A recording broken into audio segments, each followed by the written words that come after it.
Како единствен представник на целата група Stellantis, која е втор најголем производител на возила во Европа, Opel во Минхен покажа каде ја гледа својата иднина.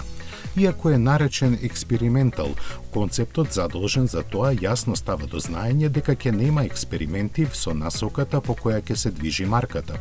Таа секако е електрична, бидејќи веќе од 2025 година сите нови модели што ќе бидат представени ќе бидат на батерии.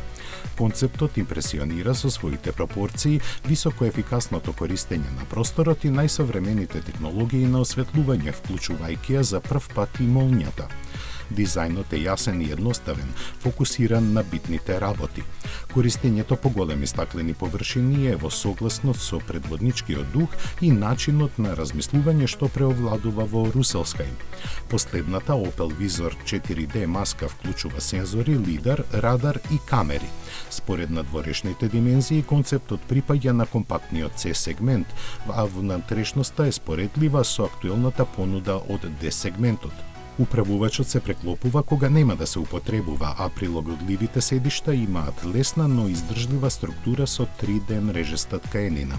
Возачот на новата интерпретација на Pure Panel обкружувањето може да ги персонализира информациите според собствените желби и потреби. Тие се прикажуваат со помош на технологијата на проширена проекција, која е поддржана со вештачка интелигенција и гласовни команди. Новост е и способноста за реакција на електрониката на возилото, така што, на пример, со појавувањето на друго возило во мртвите агли на облогите на соодветната врата и на head-up екранот, ќе биде прикажано предупредување за него. Иако е кажано дека е повеќе од визија за иднината, многу од техничките детали за овој концепт остануваат мистерија. Новост кај Opel беше и караванската верзија на електричната Astra.